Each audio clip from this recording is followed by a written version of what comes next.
வணக்கம் நண்பர்களே, நான் உங்கள் ரமேஷ். இன்றைக்கி என்ன பார்க்க போகிறோன்னா நாட்டு கொய்யாப்பழம். இன்றைக்கி ஜூஸ் போட போகிறோம். அடிக்கிற வெயில், ஷிஃப்ட் முடிஞ்சிட்டு வேலை முடிஞ்சிட்டு வந்தாச்சு. லைட்டாக தான் சாப்பிட்டேன். வரவையில் நம்மளுக்கு தெரிஞ்ச ஒரு கொல்லியில் கொய்யா மரத்தில் பறித்து கேட்டு எடுத்துகிட்டு வந்திருக்கோம்.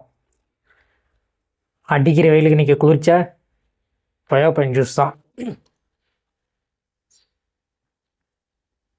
நாட்டு கொய்யாப்பழம் ரொம்ப சின்னதாக இருக்குது, உள்ளே சிவப்பாக இருக்கும். ஓகேங்களா, அந்த விதெல்லாம் சிவப்பாக இருக்குங்களா, அந்தமாரி கொய்யா. நீங்களும் மறக்காமல் நாட்டு கொய்யாப்பழம் விரும்பி சாப்பிடுங்க, நல்லாயிருக்கும். மிக அருமையாக இருக்குது. டேஸ்ட் சாப்பிட்டு பாருங்களா. நான் சாப்பிட்டு பார்க்குறேன்.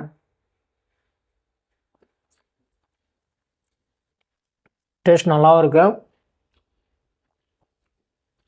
சுவை அருமையாக இருக்குது. உங்களுக்கு யாருமே கிடையாது. ஜூஸ் போடுறேன், நீங்களும் பார்த்துட்டு சொல்லுங்கள். முடிஞ்ச அளவுக்கு நாட்டு கொய்யாப்பழம் தான் விரும்பி சாப்பிடுங்க. பக்கத்தில் இருந்தாலும் கேட்டு பறித்து சாப்பிடுங்க, வீணாக்காதீங்க. நிறைய பேர் வீட்டிலலாம் காய்க்கும், பட் யாருமே பறிக்க மாட்டாங்க. பறிக்க முடியலாம், பக்கத்தில் யாருன்னா சொல்லி பறித்து சாப்பிடுங்க. நேச்சுரலாக கிடைக்கிற பழம். எங்கள் ஊர்லாம் அதிகமாக கிடைக்கும். நான் இங்கே பாண்டிச்சேரியில் இங்கே பக்கத்தில் கெட்டு பறித்து தான் சாப்பிட்றானோ, வேறு வெயிலில். மறக்காமல் கமெண்ட் பண்ணுங்கள், யார் என்ன ஊரில் இருக்கீங்கன்னு சொல்லுங்கள். பக்கத்தில் இருந்தால் கண்டிப்பாக நானும் பார்க்குறேன்.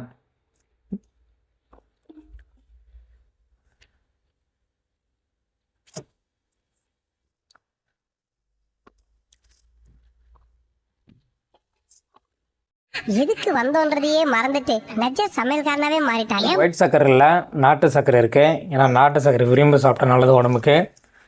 நம்மளுக்கு தேவையான ஸ்வீட்டை மட்டும் லைட்டாக ஆட் பண்ணிக்கோங்க. சரி நண்பர்களே, நமக்கு தேவையான 2 ஏலக்காய் ஆட் பண்ணியிருக்கேன், முந்திரி பாதாம்லாம் ஆட் பண்ணியிருக்கேன். அடுத்து நம்ம மிக்ஸி ஜாரில் போட்டு அடிக்க வேண்டியது தான்.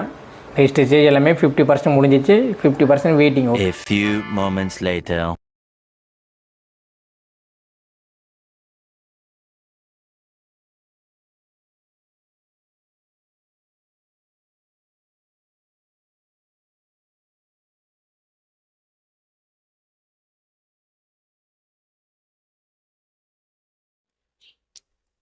எல்லாமே 90% முடிஞ்சு குடிச்சிட்டா 100% முடிஞ்சிடும்.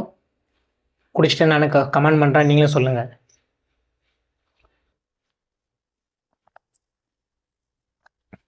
மிக அருமையாக இருக்குது. முக்கியமாக என்னென்னா அந்த ஏலக்காய் டேஸ்ட் தான். நீங்களும் 2 ஏலக்காய் ஆட் பண்ணுங்கள்.